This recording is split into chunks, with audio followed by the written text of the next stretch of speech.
Glenn Beck has an interesting comparison about President Obama. Let's listen.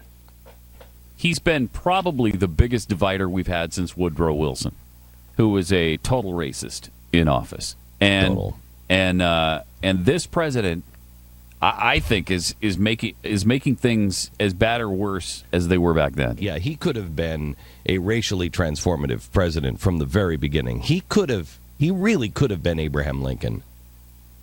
He really could have been Abraham Lincoln. Yeah, he had the opportunity. I think he's more of Jeff Davis. He is tearing us apart. He is absolutely tearing us apart. And it's sad. It is probably the biggest waste in American history. I got to stop covering Glenn Beck. President Obama is the biggest waste in American history?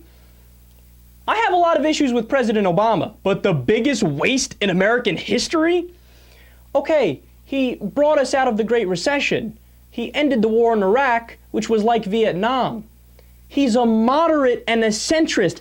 He's the first black president of the United States of America. There's been some really bad presidents, obviously much worse than President Obama.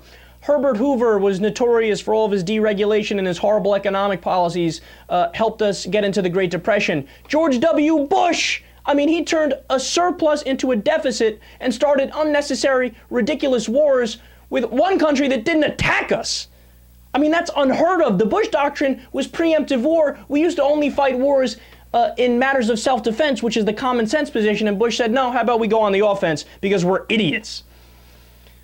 William Henry Harrison, this is another guy, whenever I think of actual wastes of presidents, this asshole gave his inaugural address when it was freezing outside. His advisor said, don't do it, you're going to get sick. He went out there anyway.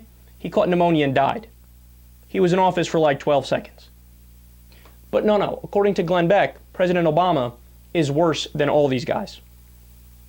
And this jackass just seriously compared the first black president to Jefferson Davis, who was the president of the Confederacy.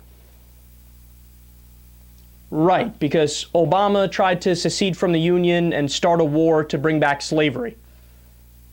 Oh, that's right, he didn't do that, and he would never do that. I don't know if you noticed, he's black.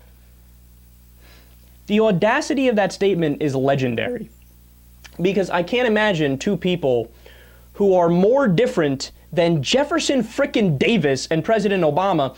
And keep in mind, their panties are in a bunch, Glenn Beck and all of his minions, simply because Obama mentioned that, hey, you know what, I would look like Trayvon Martin 35 years ago.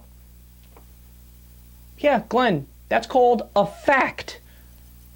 He would look like him. What do you mean? Like, I don't see where there's disagreement in that. How can you possibly find fault with that? And Obama also mentioned that he was profiled.